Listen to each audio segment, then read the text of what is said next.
სადაც ძალიან ბევრი საინტერესო ნახატია და სალომე არის თვითნასწავლი მხატვარი, რომელმაც იმდენად საინტერესო ხედვა შემოგთავაზა ყველა ადამიანს, ვისაც აქვს მისი ნახატები ნანახი, რომ ნამდვილად გულგრილად ის ადამიანების ცხოვრების პირველად ხედავენ და საერთოდ არსმენიათ მისი შემოქმედების შესახებ, აღფრთოვანებული რჩებიან. ფერები, ჩემი აზრით, არის ყველაზე მნიშვნელოვანი ხელწერა შენი შემოქმედების. მე ესე ვხედავ. ფერები არის პირველი, რაც გამოხატავს შენს როგორც შემოქმედის ინდივიდუალურ შტრიხს. თვითონ ფერებთან შენი დამოკიდებულება კონკრეტულად ლურჯთან და ესე მწვანესთან და მათ სინთეზთან, აი რა ემოცია არის, მდგომარეობა არის. ანუ ხა ჩემს ასე ვთქვათ შემოყვებილობას ახსნიდი იმითი, რომ ანუ რავი წლები ასე ვთქვათ 5 წელია ლურჯი ფერის ლურჯ ფერზე ვიჟდები ზოგადად, ну რატომღაც აი ძალიან დამოკიდებული ვარ, ანუ ყველაფერი ჩემს იგივე მინდა იყოს ამ ფერში. თუმცა რა ჩემს ნამუშევრებში მაინც ვცდილობ, რომ ლურჯი იმდენად აკვეტებლად ხატავ ამ ფერში, რომ ცოტა შევამცირო ამ ლურჯ ფერის და მისი ტონების გამოყენება, იმიტომ რომ რაღაცნაირად ხანდახან მაქვს, როცა მოვაწვება იმაზე არ ვფიქრობ, რომ ამდენი ლურჯი ფერის ნამუშევრები მოკლედ ბევრია და სხვა შორის არ მიფიქრია, რასთან ვაკავშირებ, უბრალოდ ჩემთვის რაღაც სიმშვიდესთან ასოცირდება და აი რაღაც აი ვერ ხსნი ანუ რა ემოციას იწვევს, უბრალოდ ბოლო პერიოდში უკვე ასე დავიწყე ფიქრი, რომ ხო კავშირი ხო რა გზის სხვაზე მეექვსე ჩაკრასთან და მაგიტომ ხომ არ ამიჩემე სიტყვაზე ეს ფერი და რაღაცას ხო რომ მუშაობ ამით და ნუ რაღაც ხო არ ხდება, იმიტომ რომ ზუსტად ჩემი ნამუშევრები გამოირჩევა მათ თვალსაზრისით, რომ აი ვერ ჩემს თავს დღესაც მიჩნევს უწოდო მხატვარი, იმიტომ რომ ემოციური მხატვარი ვარ, ანუ რაც გულისხმობ ხა ამაში. ჩემ ანუ მე არ ვხატავ სისტემატიურად, ანუ არ ვხატავ ესე გადამულად ნამუშევარზე არ ვქმნი, როცა რაღაც მომენტზე ჩემი გრძნობები ემოციური მდგომარეობა რაღაც პიკს მიაღწევს, მე ვიწყებ ჩემს რომელიმე ნახატზე მუშაობას, ასე ვთქვათ. და ცოტა რთულია ხა მაგ შემთხვევაში. ეს ლურჯი ფერიც ალბათ აი იმ წამის ჩემს მდგომარეობას ასახავს. ანუ რასაც ვგრძნობ და როგორი ემოციებს განვისდიან, რა გავიარე, ან რას გავდივარ, ძირითადად მაგას გულისხმობ ხოლმე ჩემს ნამუშევრებში და აი არ ვიცი. ხო, ანუ ერთ-ერთი ფაქტორი, რითიც შენი ნახატები კიდევ საინტერესო არის, ერთი მიზეზი არის, რომ აშკარად ჩანს შინაგანი პროცესების ექსპრესიის მოთხოვნილება, მე რასაც უყურებ, არის ძალიან იდუმალი. და აი რაღაც უკვე მოთხოვნება მიჩნდება, რომ თითოეულ ნახატზე შინაარსობრივად ვისაუბროთ. ცხენზე ამხედრებული ქალი, რომელიც იმდენად მისტიურ ლურჯ ფერში მოგზაურობს და მასზე მხოლოდ ესე ვთქვათ სინათლის გრადაცია, თითქოს ამ ტყის ნაწილი მითარიღო, თითქოს ამ ფერში არის წარმოდგენილი.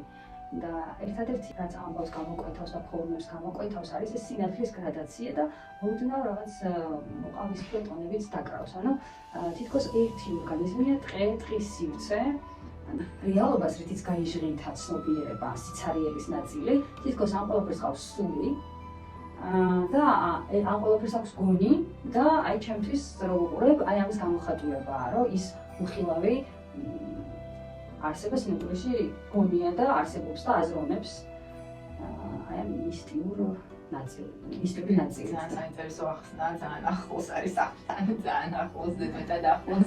მაგიტომ ვარ შენი ნახატების ახსნები, ნუ ეხა მჯერად საჯაროდ, იმიტომ რომ ანუ იდეაში ვიყვარს რაღაცებს არ ვამბობ ხოლმე რა და შენ ყოველთვის ახერხებ ერთი დასვა ნახატის აზრი და რაღაც შინაარსი, ნუ ის კი მოყვარს შენ რომ მიხსნე პირადად, მაგრამ ეხა იმდენად დეტალურად ახსენი. მე ვფიქრობ, რომ იმდენად ინფორმაციული არის ადამიანებისთვის ეს ნახატები, რომ რატომაც მინდოდა ყოველთვის რომ ამ ნახატებზე თუნდაც განხილვა გაგვეკეთებინა, როგორც წესი ნახატი არ არის იმისთვის, რომ მასზე ისაუბრონ. მაგრამ ალბათ მხოლოდ იმიტომ, რომ ნახატი თითქოს საკმარისი იყო და ნახატის ნახატს უნდა უყურო მხოლოდ ტექნიკური კუთხით. ნახატი თითქოს ესე მოიაზრება რა, აკადემიური მხატვრობის სტილი და მიმართება ტექნიკურ ნაწილზე და შესრულებაზე იმდენად არის ორიენტირებული, რომ თითქოს მხატვრობა მეტი არაფერია თუ არა ხელის, ესე რომ ვთქვათ, მოხდენილი მოძრაობა და ფერთა რაღაც გამა, მაგრამ ნახატს აქვს უდიდესი ინფორმაცია და სწორედ ამის წამოწევას და ამისთვის ხაზგასმას ვცდილობ, იმიტომ რომ შეიძლება ბევრად კარგი და ცუდი ნახატი ცოტა სადავოა და საკმაოდ მხატვრობაში ეს თავისუფლება არსებობს და მადლობა ვაქვს, რომ ეს თავისუფლება არსებობს ერთადერთი სფერო, ალბათ სადაც ადამიანი ბოლომდე თავისუფლება ჩაგიძლიები და გეტყვი, რომ მე ვფიქრობ, რომ საქართველოში მხატვრობაშიც კი არ არსებობს თავისუფლება, იმიტომ რომ აი თუნდაც თვითნასწავლი მხატვრები ავიღოთ, იქ იმდენად აქცევენ ყურადღებას აკადემიურ მხატვრობას და გავლენებს არ ახარ რეალურად და რას წარმოადგენენ, უკვე აი მეორეხარისხოვანია, შენ რას ხატავ, რას გულისხმობ, რა გინდა, აი ის რომ უკვე თვითნასწავლი მხატვარი ხარ, ეგ უკვე პრობლემაა, ანუ რა.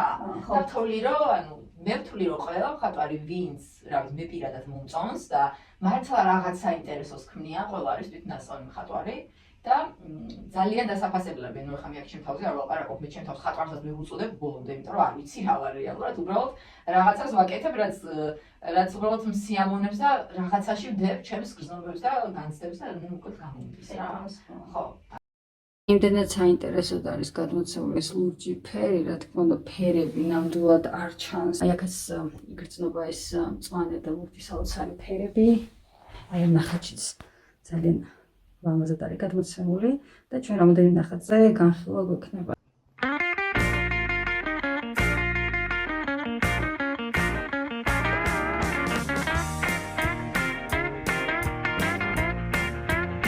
ფორმები და ფერები იმდენად აღიბეჭდება ადამიანის ცნობიერებაში, ანუ ის ვინც მოდის და უყურებს და ტკბება ნამუშევრით, რომ იწვევს შინაგან პროცესებს და ყვება გარკვეულ ესეთ სპირიტუალურ ინფორმაციას.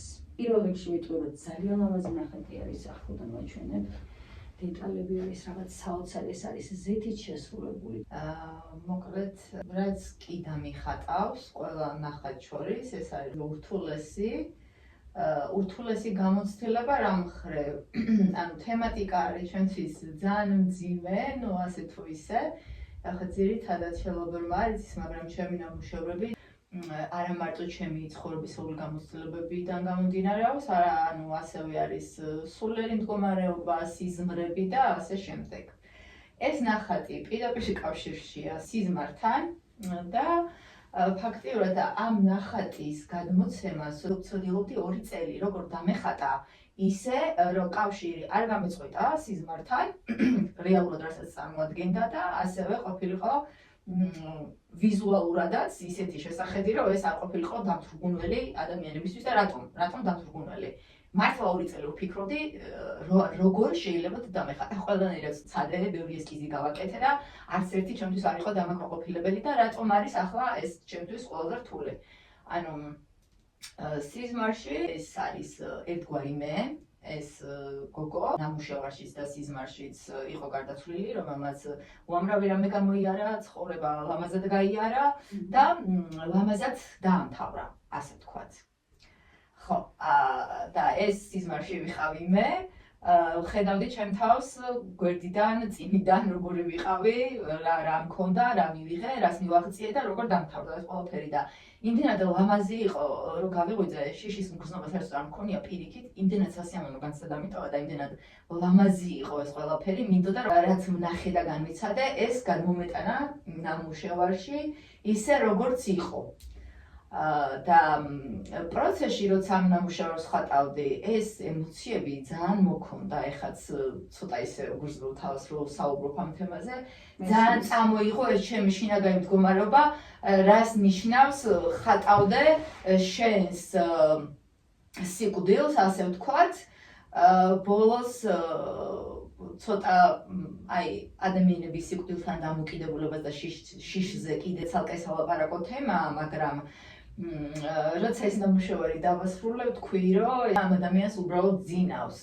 მაგრამ რეალურად სინამდვილეში ეს არის აი დაკრძალვამდე პროცესი არის დახატული და ვეცადე ცოტა ისე ლამაზად გადმომეცა, რომ ეს არ ყოფილიყო რაღაც ადამიანებისთვის, ვინც ნახავდა დამთრგუნველი, იმიტომ რომ სიამოვნებაში არ ყოფილა ესეთი. ან ისეთი ფერები არის, რომელიც მე მიყვება, რომ ესე იგი ჩვენ რასაც ვიცხოვრობთ, ხო არის ესეთი გამოთქმა, რომ ადამიანი ვერაფერს წაიღებს ამ ქვეყნიდან. მაგრამ არ არის ასე. ადამიანს აქვს სულიერი გამოცდილება და ეს ფერები სწორედ ამას ცხადყოფს, რომ შეიძლება რაღაც ემოცია დაძველდეს და მოკვდეს, მაგრამ ის რჩება შენში როგორც გამოცდილება, როგორც სულიერი სიმდიდრე და ისეთივე ლამაზი და მომსხველი შეიძლება იყოს, როგორც მაშინ როცა ეს ემოცია უშუალოდ ცოცხალი იყო, ის გამოცდილება იყო აქტივში. ხა რეალურად ამ ჩემს სიზმარშიც იყო ეს მომენტი, რომ ჩემი სულიერი გამოცდილებები, ცხოვრების სულიერი გამოცდილებები, როგორც ფორმა იყო ყვავილების ჰერბარიუმები და პეპელები, ღამის პეპელები. აი ესე ერთად მოგროვებული და ნუ აი ის რაღაც რო გახსენი და ჩავიხედ ეს ყველაფერი იყო ერთად და აი ეს როგორ გითხრა სიამოვნების განცდას რო გიტოვებს რომ ეს ყველაფერი შემოინახა როგორც ფორმატ ეს განცდები, გზნობები, ემოციები, გამოცდილებები სულიერი მოგზაურობა ის შეინა ფორმა მისცა თითქოს და ის შეინახა რა. ჩვენ ამ სამყაროდან მატერიალური ალბათ ნამდვილად არაფერი არ მიგვაქვს რეალურად, ხო? გეთანხმები. როცა ვკვდებით, მაგრამ არ ნიშნავს, რომ არაფერი არ მიგვაქვს. რეალურად ვთვლი, რომ ძალიან ბევრი რამეც მიგვაქვს. და პრინციპში ყველაფერი მიგვაქვს, ალბათ, რასაც განვიცდით. ხო, ნუ ვიცი რა, ცალკე თემა არის ის, რომ ხა ადამიანების ვისაც სიმართლე არ მithქვავს, მაინც ცოტა ნეგატიურად არ ეკვეს, რომ აი ძინავს, რა ჭირს, რატო იყურება ესე, ნუ რაღაცა და რატომღაც მომიწია სიმართლის დამალვა ესეთი ადამიანებისთვის, ვინც ჩავთვალე რომ ვერ გაიგეს მოკლედ რა და აი სალკე მომენტია კიდე რომ აი როგორ ეშინია ადამიანს სიკვდილის, ანუ როგორ თulis რომ ყველაფერი დამთავრდა და ვთვლი რომ რეალურად არაფერი მთავრდება სიკვდილის შემდეგ. ყველაზე ცოცხალი ცისფერი ფერი არის, აი ეს ცოცხალი რაც არის და რაც რჩება და რაზეც ვისაუბრებ პრინციპში, რომ რაღაც მიგვაქვს, სწორედ აქ ჩანს, რომ ეს გამოცდილება უკვდავია. აქცენტი არის ამ ზაფხულზე გაკეთებული ზუსტად მაგმისნით, რომ შემეძლო გამომეხატა და დამენახვებინა რა არის მთავარი და რა არის მნიშვნელოვანი და რა ქრჩება ბოლოს. რაღაცა რაც არ ჩანს არ ნიშნავს რომ არ არსებობს. ასევე ვთვლი რომ ყველაზე ლამაზი არსებები არიან, ღამის პეპლები და ვიდეო დამეჩვენებინა რომ რაღაცის ფონზე, სიბნელის ღამის ფონზეც კი შეიძლება რაღაც ისეთი ლამაზი გამოგეპაროს, რომ ვერ შეამჩნიო, ვერ დაინახო და ვერ აღიქვა მისი სილამაზე და ფუნქცია. თუმცა ნახატებს აქვთ ესეთი თვისებები, რომ შეიძლება ნახატმა დაიწყოს შენთან საუბარი, შეიძლება არ დაიწყოს საუბარი. აი ამ ნახატთან დაკავშირებით ახლა ძალიან საინტერესო არის, რომ ხშირად ჩანს ნახატებში ხან თვალები არ აქვთ ადამიანებს, ხან სახე საერთოდ არ აქვთ და ეს უფრო პიროვნების მიღმა მთლიანი ფიგურალური სურათის აღქმისკენ გვიბიძგებს. ძირითადად ჩემს ნამუშევრებში არიან ანდროგენული არსებები, რომლებთაც არ აქვთ სქესი და ეს ზუსტად მაგ მიზეზით იხატება, რომ ძირითადად არიან უსქესოები. ჩვენთვის არ აქვს მნიშვნელობა, კაცი ხარ, ქალი ხარ, ანუ რა ხარ, არ აქვს მნიშვნელობა. დაჟე ვფიქრობ, რომ ადამიანის სახეები მხატვრობაში ყურადღებას გიფანტავს და რაღაც სხვა მიმართულებით მიყავხარ. და ეგ არ მინდა რომ ჩემს ნამუშევრებში მოხდეს. კი, მაგ ხან ნამუშევრებსაც არის სახეები და ხატული და რაღაცა მსგავსი, მაგრამ არ მინდა ადამიანების როგორც ქალის და კაცის რაღაც აი ეს პიროვნული თვისებები იყოს აქცენტირებული, უბრალოდ მინდა იმის იქეთ სიღრმეში, ხო, ანუ იმის იქეთ სიღრმეში რა ხდება, იმიტომ რომ ზოგადად ანუ არ მიყვარს აი ამ სქესთაშორის გარჩევა არც ნამუშევრებში, აი უბრალოდ მინდა რომ რაღაცა ემოციები გადმოვცე ისე მარტივად, რომ არ დამჭირდეს, იცი რა, ეს ქალია, ეს კაცი და ახო ერთმანეთი უყვართ, ან აი ეს ქალია, ეს კაცი და ეს ისე იქცევა, ან მოკლედ არ მინდა ჩემს ნამუშევრებში არც სქესთაშორის ბალანსი მაინტერესებს, არც პატრიარქატი არ მაინტერესებს, უბრალოდ აი სწორედ მაგ მიზნისთვის ვხატავ, აი ესე უსახო არსებებს, რომ ის სულიერი გამოცდილება, სულიერი კავშირი, რაღაცა ფიზიკურ სხეულს მიღმა, უბრალოდ რაღაც მომენტში სხეულის, დანარჩენი სხეულის ხატვა მჭირდება, რომ ადამიანებს ვანიშნო, რომ აი კონკრეტულად ადამიანზე ლაპარაკი აქ და არა სქესზე. მაგრამ მე არ მჭირდება რომ აქ ხალი იყოს, ან კაცი იყოს. თუმცა ფიგურალურად რომ უფრო მაღალი არის ალბათ რაღაც შეფუ. პირველადი აქვით მოდის რომ ეს ლურჯი სილუეტი უფრო ქალის შეიძლება იყოს და მწვანე უფრო მამაკაცის. ანუ რეალურად შემიძლია ვთქვა ორივე მამაკაცია. ხო, რომელი ერთ-ერთი ქალის ენერგეტიკის მატარებელი არის. კი, ანუ ეს უფრო ფემინურობა აქვს. ამიტომაც დაინახე ეგრე როგორც არის. ერთი ფემინური ენერგია. კი. მეორე მასკულინური ენერგია. ძალიან ჯდება ეს სიმბოლური განფენილობა, ეს გვირგვინის აი ამ ფემინურ მხარეზე და შარავანდედი მასკულინურ მხარეზე. იდეაში მან რადგან მე ორი მხარე გადმოცემული ფემინური და მასკულინური ენერგიები, აქ იგი მას არ ნიშნავს, რომ ფემინური მასკულინურზე რამით ნაკლებია და ეს გვირგვინი არის მაგის სიმბოლო, რომ ანუ შესაძლებლობებზე და რაობაზე, ანუ მნიშვნელოვანი ნახატია თვალსაზრისით, რომ ადამიანებს დღეს ეს ცოტნე ჭირდებათ, რომ კონფლიქტი ამ ორ ენერგიას შორის გამანადგურებელია სინამდვილეში. რეალურად ამ ორ ენერგიას შორის მითის ესეთი ფარული ომი, ასე ვთქვათ რა, ენერგეტიკული ომი. როცა რეალურად საომარი, საბრძოლელი და რაღაცის გაყოფის მიზეზი არ არსებობს რა. და ამას ადამიანები რაღაც მომენტში ვერაცნობიერებენ, ვერ ვაცნობიერებთ იმდენად. დანახვადი არ არის. ანუ იმიტომ რომ თითქოს ახლა სქესში რო ჩამოვიდეთ, ხო, ჩვენს რეალობაში ახლა და სულს რო თავი დავუნებოთ, რომელსაც სქესი ესე პირობითად არ აქვს, ხელს აქვს, ხო, სქესი. აქ რო ჩამოვიდეთ, აი სწორედ ეს არის, რომ ამის მიღმა გახედვა რო არ ხდება და არ ხდება ერთმანეთის დანახვა, თითქოს პოლუსია, ხო, ინიანი რაღაც ხალი, კაცი და მეორე ნაწილის დანახვა არ ხდება. ანუ ადამიანი როდესაც არის ხალი, უჭირს გაგება კაცის, მასკულინური ენერგიის და პირიქით. მაგრამ რეალურად აქ კომპრომისი სერიოზულ განვითარებას მოკლედ გულისხმობს რა და დავასრულოთ ამ ნახატზე. შეიძლება უთხრა ამ ნახატზე.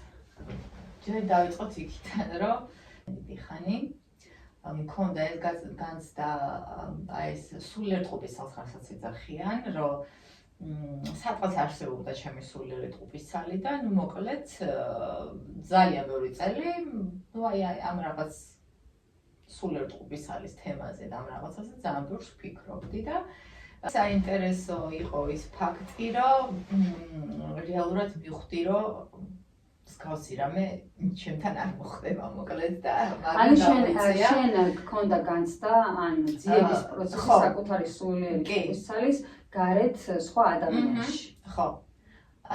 და ნუ იმ სიზმარმა დაასრულა ეს ერთგვარი წარმოდგენა ჩემთვის, იმიტომ რომ მივხვდი, რომ ეგ არ არსებობს ამ რეალობაში, ეგ გამორიცხული ამბავია და გამიჩინა სურვილი დამეხატა ჩემი სულიერი ტყუპის ცალი, ზოგადად ჩემი არა, ადამიანების სულიერი ტყუპის ცალი, რომ ვისაც ყავს თუ ყავს, რა განცდა და რა შეუძლია მოქცეს და რა შეგიძლია გასცე და უბრალოდ რა კავშირი ყალიბდება მათ შორის რა. ნუ დაახლოებით ეგ თემა მქონდა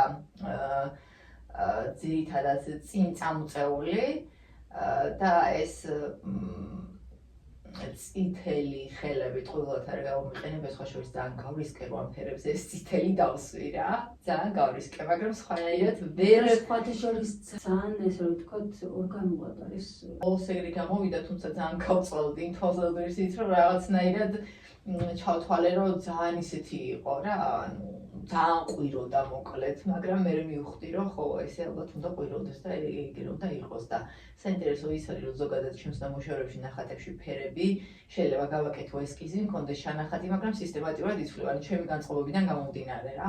შეიძლება და მინდოდეს, ანუ ესკიზში მქონდეს მწვანე ფერი და დავხატო ყვითელი. შენ გაქვს არეალი, სადაც შენი სურვილები რეალიზდება. რაღაც მომენტში პროტესტიც არის და რაღაც მომენტში თავისუფლებაც, როცა შენ ვერ იღებ ამ სამყაროში, მაგრამ არ ნიშნავს, რომ ამ სამყაროს არ შექმნი, რომელიც შენ გინდა რომ იყოს. არნიშნავს რომ რაიმე სახით არ მივიღებ, ხვდები? ეს ძალიან თბილი განცდა და ძალიან დიდი თავისუფლების ის არის რაღაცნაირად პროტესტი და თავისუფლება. რეალურად რაღაცას, რასაც ეძებ რომ გინდა რომ მიიღო, მისთვის ენერგია გაქვს, მისაცემი.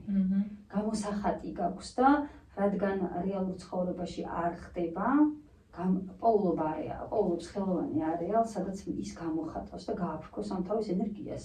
და ალბათ სწორედ რომ არა ეს წინააღმდეგობები, რაც რეალურ სამყაროში არსებობს, რომ ჩვენ ცხოვრებაში ის არ ხდება, რაც გვინდა რომ ხდებოდეს, ამის დამსახურება არ არსებობს ხელოვნება.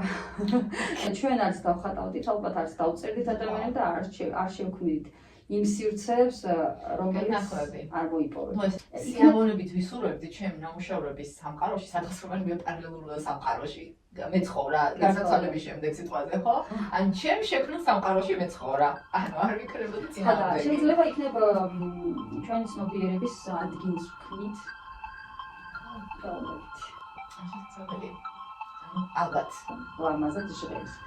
ლამაზად ჟღერს და თან რაღაცა ისე რომ მართლა რომ გინდა რომ იყოს. სუდი არ იქნებოდა რომ ედრე ყოფილიყო იდეაში. არა ვიცის.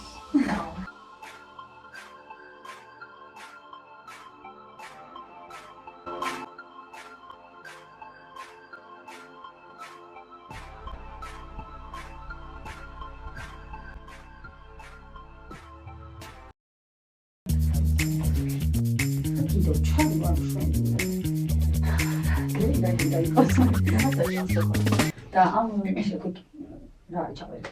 მიწა ჩამს.